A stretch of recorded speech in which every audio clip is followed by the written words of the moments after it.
alyansa ng bagong Pilipinas, si Amy Marcos, na-realize niya na pag mamangka siya sa dalawang ilog mga kababayan, malamang siya ay malunod. Unang-una, sinusuka na siya ng mga Duterte. So as a Marcos, alangan naman, itaboy ng ating Pangulong Bongbong Marcos. Diba? Sabi nga, blood is thicker than water. Yan ang totoong kaulugan ng family. Diba? Kaya ako kinoconsider ko uli mga kababayan, basta't tumino na si Amy Marcos, iboboto kong muli para senador si Amy Marcos. Yan pag tuloy-tuloy ang kanyang pagsama, hindi siya hihiwalay at never siyang magpakita doon sa PDP laban.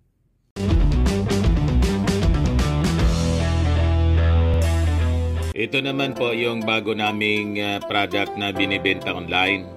iGlow Serum Whitening po siya. Tingnan ninyo yung epekto sa aking anak na architect before and now. Yung mga inquiries po ninyo, dumiretso na lang kayo sa kanyang Facebook account, Riz Maravillas. Sabi mga kababayan ng ating Pangulong Bongbong Marcos, sa pangalawang araw ng kampanya kahapon sa senatorial elections, papayag ba niya tayo na bumalik sa panahon ng lagim? Yan po sabi ng ating Pangulong Bongbong Marcos kahapon sa Iloilo City. Papayag ba kayong bumalik sa panahon ng lagim? O itutuloy ba natin ang biyahe patungo sa isang maliwanag, mapayapa at magandang kinabukasan para sa lahat ng Pilipino? Sa darating na Mayo, piliin natin ang magdadala sa atin ng mas magandang bukas. Piliin natin ang alyansa para sa bagong Pilipinas. Yan po yung ating Pangulong Bongbong Marcos na muling inakyos ni Digong na bangag. Doon sa kanilang kick-off rally, mga kababayan na ginawa lang sa Club Filipino kasi konti lang yung nakumbinsing mag-attend. Ilang bus lang mga kababayan yung nahakot. Kaya Club Filipino yung pinili nila. Hindi, mas marami pa po yung team kakamping na ginawa sa Cavite City.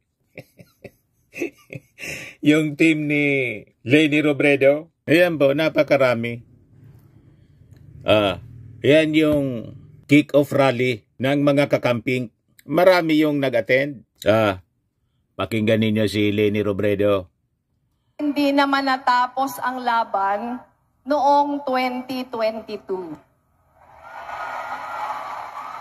Di ba? Napakarami. At hindi rin doon natapos ang ating tungkulin bilang mga Pilipino. Hindi tayo pwedeng tumigil.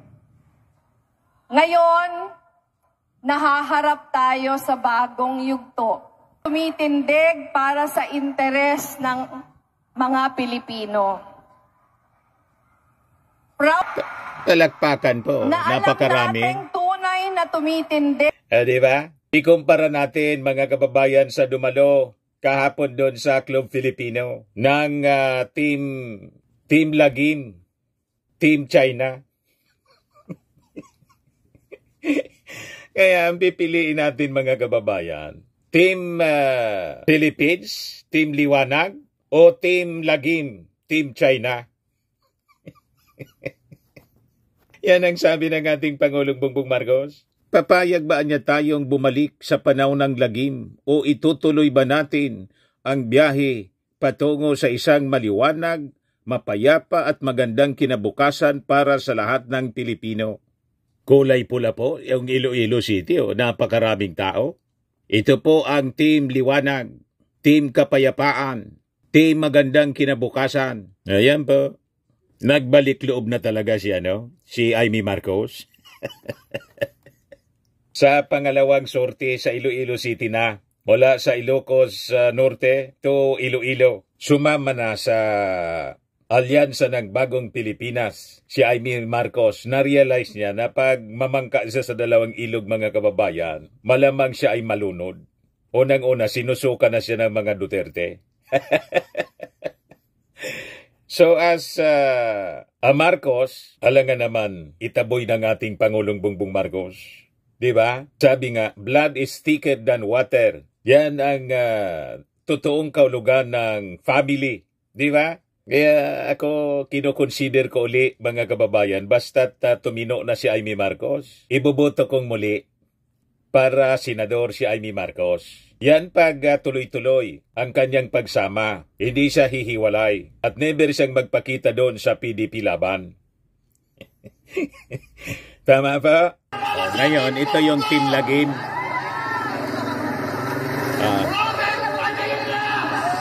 Yan lang naman po ang mga nauto ng Team Lagim.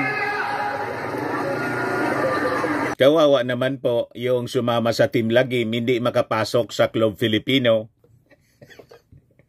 Napakasikip na video. Purposely ginawa nila yon para magsiksikan, magmukhang marami sila. Sino ba naman ang sasamang marami sa Team Lagim? Siyempre sa Team Liwanag tayo. Team Kinabukasan, Team Mapayapa, Team Maunlad na Bagong Pilipinas.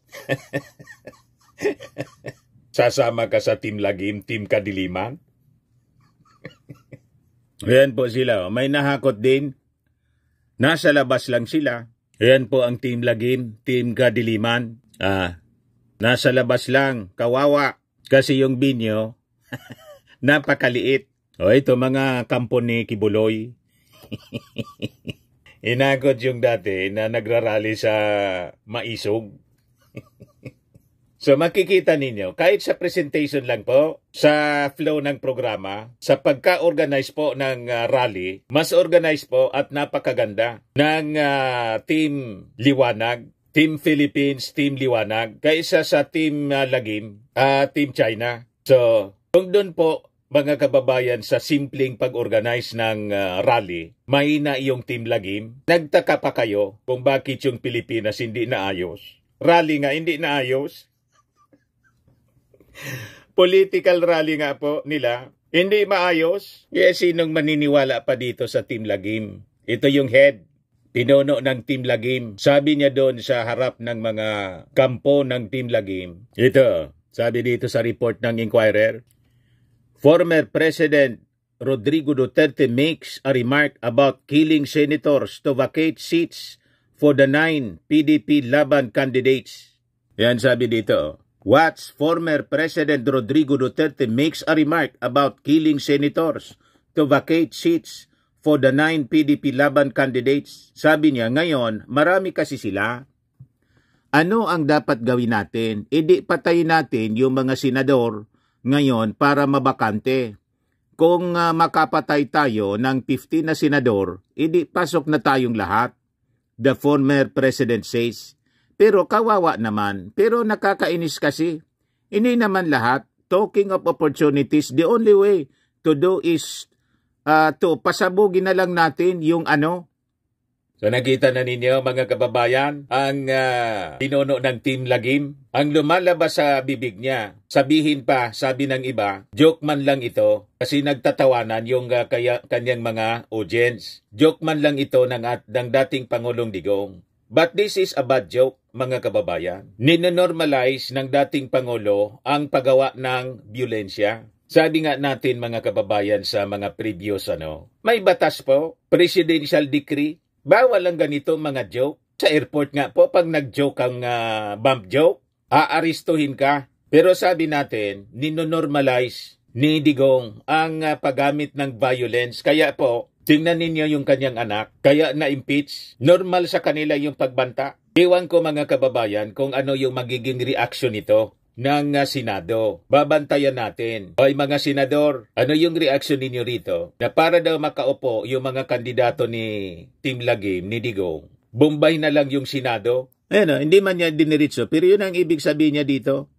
The only way to do it, pasabugin na lang natin yung para makaupo daw yung kanyang mga senador na kandidato, mabakante. Kung makapatay tayo ng 15 mga senador. So dapat po siguro, umaksyon dito yung ating mga senador. Anong gagawin ninyo? As the former president is normalizing violence. Magpapasa ba kayo ng resolusyon condemning this outrageous utterances laban sa inyong institusyon sa Senado? Isa itong seryoso na pananalita ng dating presidente. Sabihin pa na ito isang joke. May batas po tayo. Presidential Decree number 1727. Sinulat ng dating Pangulong Ferdinand Idralin Marcos. Yan Sabi diyan, Presidential Decree number 1727, October 8, 1980, declaring as unlawful the malicious dissemination of false information or the willful making of any threat concerning bombs, explosives, or any similar device or means of destruction, in imposing penalties therefore. Whereas, sabi diyan, in the wake of recent bombings, arsons, and other terroristic acts committed by radicals and other lawless elements in the country, such radical lawless elements and other persons popularly known or described as pranksters have been conveying, propagating, or otherwise disseminating false information or willfully making threats regarding the alleged presence of bombs, explosives, incendiary devices, or any similar device or means of destruction in buildings, tenements, and other places, by words of mouth, or through the use of telephones, telegraph, the mail, and other means of communication for the purpose of causing or creating public confusion and disorder. Whereas such acts and activities of the radical and other lawless elements and other persons pose a grave and positive danger to public safety and security, and it is necessary that the government immediately adopt and enforce adequate and effective measures to curb these criminal acts and activities, and to deter the radicals and other lawless elements in the country from pursuing their destructive design and their heinous aims and ends. Now, therefore, I, Ferdinand E. Marcos, President of the Philippines, by virtue of the powers vested in me by the Constitution, do hereby order and decree as follows. Section 1, any person who, by word of mouth or through the use of the mail, telephone, telegraph, printed materials in other instrument or means of communications, willfully makes any threat or maliciously conveys, communicates, transmits, imparts, passes on, or otherwise disseminates false information, knowing the same to be false concerning an attempt or alleged attempt being made to kill, injure, or intimidate any individual, or unlawfully to damage or destroy any building, vehicle, or other real or personal property by means of explosives and incendiary devices and other destructive forces of similar nature or characteristics shall upon conviction be punished with imprisonment of not more than 5 years, or a fine or of not more than 40,000 pesos, or both on the discretion of the court, having jurisdiction over the offense herein defined and penalized. Section 2, the offender shall be arrested by means of an arrest, search, and seizure order, and shall not be entitled to bail pending trial by the military tribunals or military courts, which shall have exclusive jurisdiction over cases involving any violation of the provisions of this decree. Section 3, this decree shall take effect immediately. So ginagawang joke, mga kababayan, ni Digong yung pananakot, yung paggamit ng karasan tulad ng pambubumba po. So siguro yung ating mga senador, panahon na natuldukan ninyo po itong pagmamalabis ni Digong. Imagine sabihin niya, mga kababayan, yan ngayon marami kasi sila. Anong dapat gawin natin? Idi patayin natin yung mga senador ngayon para mabakante. Kung makapatay tayo ng 15 senador, pasok na tayong lahat. Pero kawawa naman, pero nakakainis kasi. Di naman lahat, talking of opportunities, the only way to do is pasabogin na lang natin yung Referring siguro, ang tinutumbok niya, yung Senado, para makapatay siya makapatay yung team Lagim ng 15 mga senador. Sabihin pang joke, this is, mga kababayan, normalizing violence. At wag dapat itong palampasin ng ating mga senador. Gumawa kayo ng aksyon kasi ginagawa kayong you are reduced as a target of violence. At sa dating Pangulo, ito ay okay lang. Okay lang kayo na mapatay. Ganyan kababa ang pagtingin niya, mga kababayan, sa buhay. Kaya nagtaka pa kayo kung bakit tayo ganito. And during his administration, more than 30,000 yung napatay sa EJK. Kasi nga po, mga kababayan, ninormalize niya yung paggamit ng violence sa pamamagitan ng mga pa-joke-joke niya. Tulad nito, mga kababayan, na ginawa niya kagabi sa kick-off rally ng PDP laban ng Team Lagim. May studies po, mga kababayan, dyan sa pag-normalize ng violensya. The normalization of violence. Ano nga ba ang normalization of violence? Sabi dyan, the normalization of violence is the acceptance that violence is an immutable part of life, that depictions of violence do not have real-life consequences, and that it is the responsibility of the victim, not the perpetrator, to prevent violence. We see it in movies, TV shows, video games, pornography, in advertisements that not only show violence as a routine but frequently glamorize and celebrate its use, often romanticizing sexual violence. Kaya tingnan ninyo, habang sinasabi ni pagpapatayin na lang anya natin yung 15 mga senador para makaupo yung ating mga kandidato, palakpakan po yung yung mga supporters ni Digong, naging normal na sa kanila. Ito yung sinasabi dito sa studies. Napaka-peligroso po pag naging normal na lang sa atin ang violence. Tingnan mo si Sara Duterte. Kasi lumaki siya sa ganong uri ng environment. Lagi niyang naririnig sa kanyang tatay. So naging normal na sa kanya ang pagbantaan ang kung sino-sino. That includes the president. Walang kagatol-gatol na pinagbantaan na papatayin niya yung ating Pangulo, First Lady, tapos si Lisa Marcos. No joke, no joke. Imagine that. Bakit? Produkto po si Sara Duterte ng normalized violence kasi yun ang kanyang environment. Kaya madali sa kanya yung manakit. Tingnan ninyo, yung mga minions nitong Team Lagim, yung manakit ng tao, yung pagmumurahin using social media, yung kanilang mga kalaban sa politika, normal na sa kanila yun because of that. Yung sabi rito, we experience it through language that makes light of violent acts. Tulad ng A Rape That Game, popular songs that intentionally or not trivialize violence, Hit Me Baby, One More Time, or common phrases that employ sexual violence as a casual insult, Go Yourself or Suck It. Prinomote po through media, through songs. At tulad nito, mga kababayan, mga speeches na full of violence, dinala pati sa kampanya ni Digong. Kaya I think, mga kababayan, kailangang mag-react dito. We are expecting a strong reaction from the Senate sa naging pahayag ni Digong. Pag hindi kayo nag-react, mga senador, ang ibig sabihin yan, wala kayong pagmalasakit sa mismong institusyon na binabastos ni Digong. At mismo sa buhay, kasama na ang sarili niyong buhay. Sabi ni Digong, patayin na lang natin niya, pasabugin natin, patayin natin yung 15 na mga senador para makaupo yung kanyang mga kandidato. You see? So ano ang epekto, mga kababayan, pag na-normalize na yung violence? Number one, when a violence is normalized, it is expected and accepted as a natural part of society. Ginawa yan ni Digong doon sa kanyang kill palagi. Kada speech niya may kill. And until last night, kill pa rin. At mga senador na ang sinasabi niyang dapat patayin. Ayan po, pakinggan ninyo yung kanyang sinabi. Marami kasi sila. Ano dapat ang gawin natin? Patayin natin yung mga senador ngayon para mabakante. Kita mo? Tawanan sila.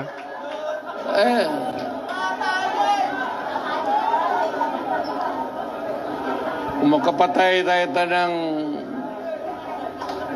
mga 15 na senador, pasok na tayo lahat.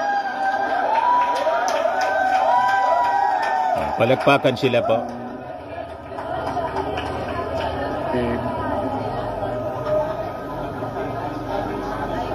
Pero kawawa naman.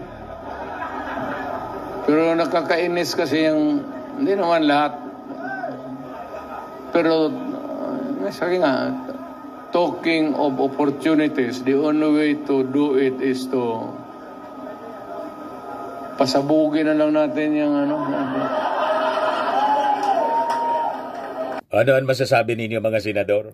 Payag kayo sa ganyang pambabastos? Pag-normalize ng paggamit ng violence? Pasabugin na daw lang yung ano? Ako ang tinutumbok niya yung Senado na kung titingnan natin, kahit joke po, napakaseryoso yung kanyang sinabi. In fact, ang pagjo-joke na bubombahin mo ang kung ano, ang bump joke nga po sa airport, arestado ka. So, hintayin natin mga kababayan kung ano yung magiging reaksyon ng Senado, lalo na po ni Senate President Chis Escudero. On the other hand, sabi nga po sa Bible, all things work together for good. Baka ito po ang lalo na mag-post sa Senado para simulan na po ang impeachment trial kay Sara Duterte at lalo magpabilis din sa National Bureau of Investigation and DOJ na ma-file sa korte po yung criminal charges, yung pagbabanta and inciting to sedition ni Sara Duterte. At baka magresolusyon na rin yung Senado asking the President na bumalik na tayo sa ICC para finally po talad ka rin na si Digong ng ICC. Hindi natin alam, baka ito yung maging trigger para finally matuldukan po ang pagmamalabis ng Team Lagim. At sabi nga ng ating Pangulong Bongbong Marcos, papayag ba tayong bumalik sa panahon ng Lagim? O ituloy ba natin ang biyahe patungo sa isang maliwanag, mapayapa at magandang kinabukasan para sa lahat ng Pilipino? So itong mga sinasabi ni Digong, baka ito ang maging rason para masiro po ang lahat ng kandidato ng PDP laban matalo. Kasi nagising yung ating mga mamamayang Pilipino na delikado pala kung isosupport ang sino man mga kababayan ng members ng Team Lagim ni Digong. Tama po? Ngayon, nag-rehas po ng wala nang ibang issue, yung bangag. Inulit na naman po ni Digong yung bangag. Yan Rodi brings back bangag claim, hits Marcos. Sabi niya, alam mo kung ako ang durugista at bakit sa utak ko? Bakit hindi? Total, kasama ko naman si Presidente sa hit-hitan. Meron isang presidente na talagang bangag. Hindi naman buang, pero yung bisyo ng droga, long term yan, maging ulol si Marcos.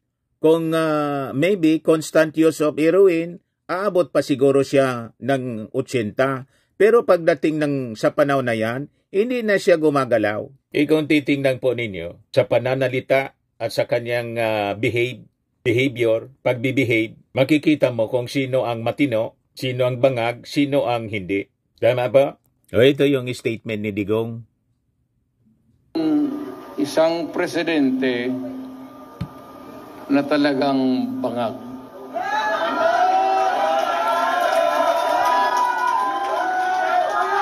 Naniwala sila sa sarili nilang kasinungalingan. Buang. Pero yung bisyo ng droga, long term yan. Maging ulol si Marcos,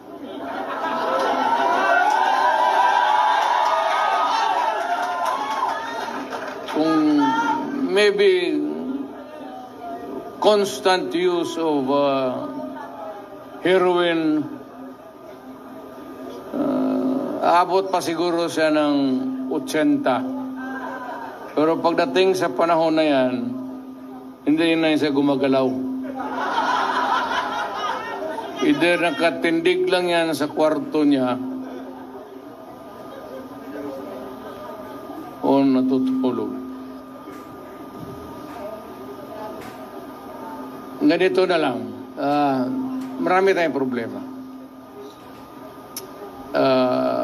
I think the Marcos government has fallen short of the expectations.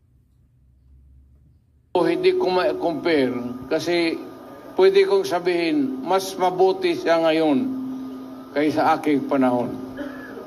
I can even concede na ganon ang nangyayari. Pero it would not be a good reason for you to solve the problem just because you're doing right more rights than the wrong ones that the other guy had committed in the past. Na ibig sabihin niya, kung sabihin, wala yun si Duterte, mahina kasi ganun. Okay. But it's not me. It's the Filipino people. Ang tignan mo ang Pilipino, huwag kang magturo dyan sa mga kalaban mo, kagaya ko, kasi ako, hindi na ako kandidato. Ngayon, kung mag-uusap tayo, ang pag-usapan natin kung ano ang mga tao na pwede nating gawin na makatulong sa atin, mailagay dyan sa Senado. Ayan ba yung sabi niya? Kaya sabi nag-react si Veronica Nonato, mga Duterte, mali lang kayong manira sa kapwa niyo. Tingnan ninyo muna mga sarili nyo, pati nga Diyos, minumura mo. Sabi ni Rodora Manalo, nabuking kasi si Duterte ng advisor niya ay isang drug lords, kaya grabe ang galit kay PBBM. Sabi ni Irem Taysama, ba't mo alam do tae epekto ng droga? So matandang gumagamit ka kaya alam mo pakiramdam ng droga. Sabi ni Rowena Buwan, as usual, as expected. Ibig sabihin, alam na nila na sa kada hawak ng microphone ni Digong, ganon ang ibubukas ng kanyang bibig. Paninira. Bakit paninira? Kasi hindi man po totoo. Mismong yung isang kandidato niya, si Vic Rodriguez po, na dating executive secretary ni PBBM, ang nagsabing negative yung ating Pangulo sa droga, marijuana, heroin, shabu. Yung ating Pangulo nagpa-drug test, pero si Digong never na nagpa-drug test. You see? Kaya malabo po yung mga akusasyon ni Digong. Baseless po. Ayan mismo si Vic Rodriguez, pakinggan natin. So kung ano po yung isinabmit namin sa PIDEA, kung ano yung aking ibinigay sa NBI, kung ano yung aming ibinigay sa opisina, sa tanggapan ng punong hepe ng Philippine National Police, yung drug result ni Bongbong Marcos, yan na lang ho ang aming paninindigan. Okay, hirit ako na isa pa tungkol sa issue na yan, Atty. Vic. Kung bigla daw magkaroon, although hindi naman to sinasabi ng COMELEC na dapat mangyari, dahil wala talaga to sa batas, random at surprise, ay willing daw po ba ang inyong principal na sumailalim? These are all speculation meant to debase or binabanatan nila yung naging resulta nung drug test ni Bongbong Marcos. The drug test, the standard is there. Yun ang sinunod namin. In fact, si Bongbong Marcos ang kauna-una nag-drug testing. Hindi naman namin alam na aabot sa puntong ganito magiging issue pala dahil nga nagpa-renew siya nung kanyang permit to carry firearm outside of residence. Okay. So as early as November 10, meron nang isinagawang test ang PNP Crime Laboratory. Sinigundahan na lang namin ito nung si Bongbong Marcos ay nagpa-test ulit noong isang araw dahil nga para maging inclusive na, hindi lamang ipakita na negative siya sa shabu, hindi lamang negative sa marijuana, kundi pati dito sa mainit na pinag-uusapan na cocaine. So lahat yan, yung tatlong illegal substance na yan, prohibited substance na yan, ay nag-negative ang resulta ni Bongbong Marcos. Para sa amin, nagawa na namin. Malinaw po. Pero si Digong nang challenge, sabi ni Atty. Harry Roque, sino niya kayo na utusan yung Pangulo na magpa-drug test? Yan sabi ni Atty. Harry Roque noong panahon nila. Magpapadrug test na niya kung gusto niya. Pero utusan ninyo, sino kayo? You see? O ngayon, doon sa sinasabi, ini-question yung performance, mga nagawa. 3 years pa lang po yung ating Pangulong Bongbong Marcos sa kanyang posisyon. Milya-milya na po ang baya, ang agwat, iniwan na. Hindi mga lahati si Digong sa performance ng ating Pangulong Bongbong Marcos. Gusto ninyong makita kung ano man nagawa? Ayan, mga kababayan, yung ating Pangulo. Marcos Achievements 2022 to 2024 and 25. President Marcos extends libreng sakay until December 31, 2022. SIM Card Registration Act of 2022. Executive Order 6 for reorganizing the Intercabinet Body of BARM. Marcos launch kadiwa ng Pangulo as of 2022. hanggang ngayon. Number 5, Mutual Defense Treaty of the Philippines and USA. Marcos launches pambansang pabahay for OFWs. Marcos launches pambansang pabahay in places like Panganiban Drive, Naga City. Pinunta natin yan. Nung launching, Quezon City, Metro Manila, San Fernando City, Pampanga, Molino Bacoor City, San Jose, Del Monte, Bulacan, Low-Rise Housing Project in Balanga City, Bataan, Barangay Alegria, Cebu, Bacolod City, Negros Occidental, Malabon City, Barangay Sampaloc, Sorsogon City, Santo Niño West, Kupang, Muntinlupa City, Bagong Barrio, Pandi, Bulacan, Barangay Karusukan, Pangasinan, Pagadian City, Barangay San Francisco, Laguna, Alaminos, Laguna, Nai, Cavite, Palayan City, Nueva Ecija, ito turn over po yan next month, San Mateo, 2,000 yun, unit, San Mateo, Rizal. Pangwalo, Maritime Zones Act of 2024 protecting rights of Philippines aggressions of China. Number 9, Republic Act 12063 or the EBET Framework Act.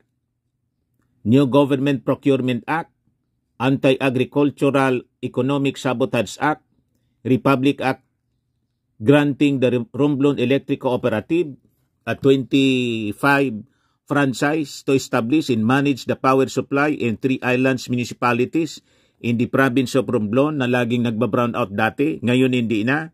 Philippine Archipelagic Sea Lanes Act of 2024, Self-Reliant Defense Posture Act of 2024, New Government Procurement Act, Loss Damage Fund Board Act, PBBM SONA 2024, Rice Sufficiency and Agricultural Assistance in Irrigation Developments, Climate Change Preparedness, El Nino and La Nina, as of 2024, Infrastructure Developments, Digital Infrastructure, Internet Upgrading, Power Shortage Solutions, PPE Hospitals, Airports, Terminals, under construction as of 2024, Educational System and Recovery, 4Ps and Benefits and Wage Increase, lalo pang pinalawak, Job Placement 98%, Tourism Philippines, e-visa, OFW's contribution, given thanks for $37 billion remittance, low rate ng crime rates to 89,000 compared to Duterte's 217,000 in 2 years, in Aquino 600,000 plus. New procurement law signed last Saturday, Programs Against Illegal Drugs, WPS, ito ay atin, PBBM, 167 diplomatic protests and improve maritime security in cooperation with other countries, lower poverty rate, higher GOCC's remittance, all POGOs are banned as of July 2024, PBBM pays debt of 600,000 plus farmers as of 2023. Lahat ng utang ng mga magsasaka na beneficiary po ng agrarian, dinilit, inirase ng ating Pangulong Bongbong, wala na silang babayaran. At yung mga lupa, pag-ari na nila ngayon. Hindi yung nagawa ni Digong 6 years, pero yung ating Pangulo nagawa niya in 2 years. Kaya masyado insecure si Digong sa ating Pangulong Bongbong. Kasi pag tuloy-tuloy yung ating Pangulo, ang kinatatakutan nila, yung hindi na sila makabalik sa posisyon, talagang hindi na kayo makakabalik kasi si Sara madi-disqualify perpetually. Na-impeach na eh. Conviction na lang ang hinihintay. At malangang makulong pa siya dahil sa criminal charges, inciting to sedition, grave threats. At si Digong, sabi ka, kandidato sa 2028, malamang hindi mangyari kasi malamang bitawan na yung another sword of Damocles, yung Interpol, ICC. Baka nga sabi nga natin, baka nga hindi na siya maka-mayor sa Davao. Pag lumabas na po yung warrant of arrest, iserve ng Interpol, kulungan ang bagsak ni Digong. Number 34 pa lang tayo. Mahaba siya hanggang 102, hanggang more than 100. 34 pa lang tayo. PBBM gives land titles to thousands of farmers in Pangasinan with machines, materials, cash assistance. PBBM gives land titles to Iloilo, 2,100 farmers in Exact with 2,779 titles with 26.7 million of fertilizers, farm machinery and equipment. PBBM gives 3,184 land titles to 1,681 farmer beneficiaries. PBBM gives 3,000 titles to farmers of Lanao del Norte. Ito pa, PBBM gives 2,600 in exact to agrarian reform beneficiaries in Davao City to 90,000 beneficiaries. PBBM gives 4,900 of land titles in Zamboanga del Norte, Zamboanga del Sur, and 7,000 facilities to farmers. In Bicol, PBBM gives 810 land titles to 1,900 beneficiaries to farmers. PBBM gives 53 land titles to 1,234 aspirant farmers in Palawan to keep them debt-free.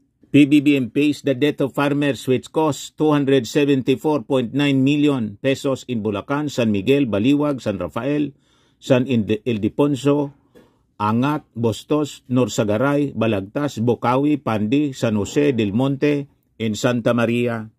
PBBM gives 162 million to Bicol Region Typhoon Christine. PBBM gives 69.17 million to Bacolod, Negros Occidental with organic fertilizer, farm machinery and equipment, farm bridges under construction as of 2024, farm to market road as of 2024 under construction. PBBM gives 3,855 land ownership titles to farmers in Central Visayas, farm to market road in Negros Oriental under construction as of 2024. PBBM gives land titles to 1,105 agrarian reform beneficiaries in Pili, Camarines Sur. PBBM gives 4,724 land titles to Negros Occidental farmers. PBBM gives other land titles in some regions in Visayas and Mindanao. Yung build better more hospitals, road to farm to market roads, Bataan Power Plant, hundreds of drug syndicates arrested under Marcos administration. To Taiwanese drug lord arrested as of 2023. Hundreds of Chinese drug pushers arrested. 16 Chinese drug lord arrested including foreigners, Australian drug lord, South Korean drug lord, Chinese drug lord as of 2024. PBBM donate through Erwin to Angat Buhay NGO. Ang dami pa niyan mga kababayan, kaya lang mapapahaba. O, di ba? Ayan o. Ang dami nang nagawa ng ating Pangulong Bongbong Marcos. O, ito yung latest. Number 99, President Marcos says BIR collects 2.8 trillion tax. Transparency and accountability. 100. Number 100, Mactan Cebu International Airport opens, lead by President Marcos Jr. The project started during ERAP, Gloria to Pinoy, in Duterte. Tinapos ng ating Pangulo. 101 seafarers na nanganganib na pauwi ni PBBM. 102, Marcos saves OFWs as of 2025, Saudi and Kuwait. 103 OFW hospitals improvement as of 2025. 104, one-stop service to OFW. MIA, PPE Partnership Private Company. 40% ownership ng NGCP through Maharlika Fund. Walang binatbat po si Digong, kaya patuloy niyang sinisiraan yung ating Pangulong Bongbong Marcos sa pamamagitan ng rehas na mga akusasyon, yung bangag, adik yung ating Pangulo. Wala naman pong maniwala, kundi sila sinalalang. Kaya nga po, doon sa kick-off rally, sa Club Filipino na lang po ginawa kasi kung sa labas nila gagawin, mahalata masyado na talagang wala na silang mga supporters. Kasi nga po, sabi nga po natin, ang mga supporters ni Digong, yung mga bumoto sa kanya noong 2016, Marcos supporters, ang bumoto kay Sara Duterte na 32 million, 31 million mga Marcos supporters. Kaya nga po hindi sila makapag-people power matapos na ma-impeach si Sara Duterte. Hindi sila makaipon ng tao na marami. Kahit nga sa kanilang political rally, hindi sila makaipon ng maraming tao. Dinakot na lang po. Dinala sa Club Filipino para magmukhang siksikan. Ayan ang mga pumunta po. Ito mga tao ni Kibuloy. Tingnan naman ninyo ang Iloilo, alyansa ng bagong Pilipinas Rally Napakarami pong tao. Organized po. Napakaganda ng programa. Presentation po. Di ba? Ito sa Club Filipino. Ito yung audience ni Digong.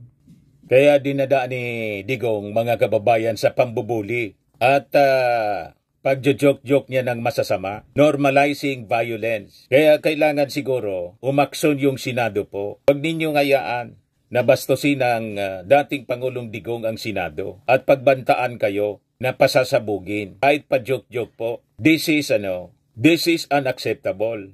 Disgusting utterances. Ginawa niyang normal yung pagpatay. You see? Sabay bakbak sa ating Pangulo at minamaliit po yung mga achievements ng ating Pangulo kasi nalampasan na po yung kanyang mga nagawa. Napakaraming nagawa ng ating Pangulo. Habang yung previous administration niya po, nandun lang po sa marami din na achievement po. More than 30,000 yung na-AGK po. You see? Kaya sabi ng ating Pangulo, yan po ba ang payag ng ating Pangulo?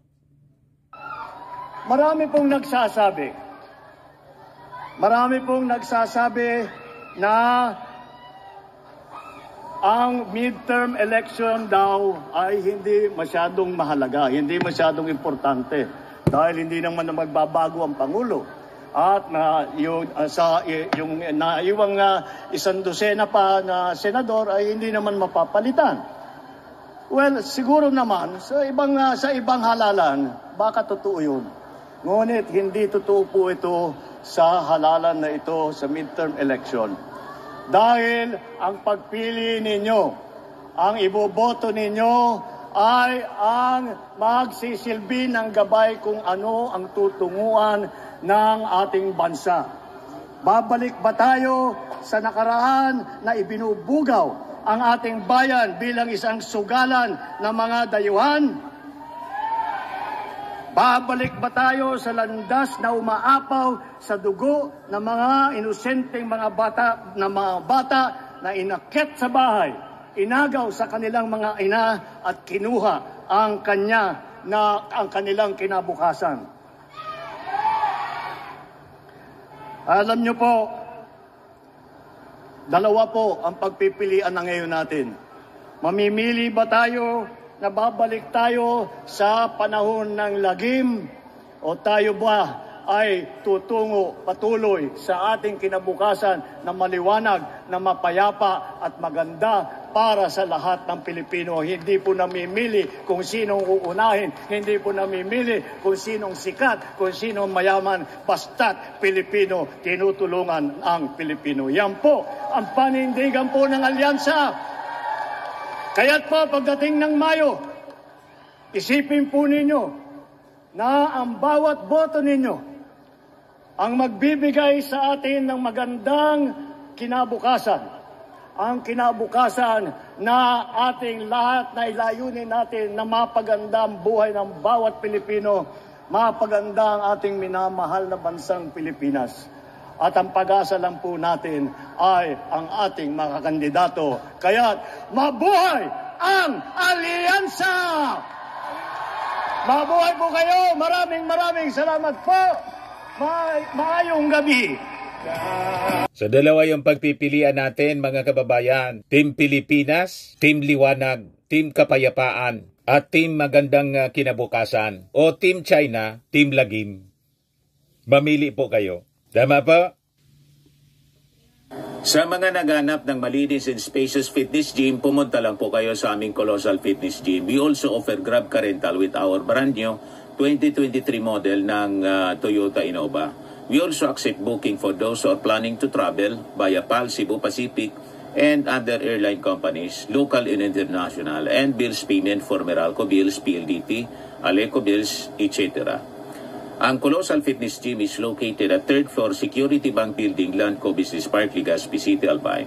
For inquiries, look for Chilon Maravillas. Contact number 0966-802-0949. Yan yung aming Innova. Lagi na pong matao sa amin. Pati mga foreigners po, tingnan ninyo. Mga British tourists sila.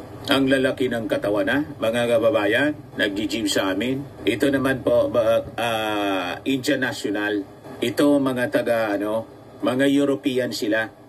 Ito naman yung bago naming product na binibenta online, iGlow Serum. Whitening po siya galing sa South Korea. Tingnan ninyo yung epekto sa aking anak na architect entrepreneur, Riz Maravillas. For inquiries, look for Riz Maravillas on FB. Ito naman po, Firmax Firming and Lifting Cream. Pinapahid po ito sa mga pulses and affected area. Mainam po ito sa mga pains at paninigas na mga kasukasuan. Ito po, Automax Radiant Serum. Sa mukha naman yung application. Anti-aging po siya. You will look 10 years younger than your age.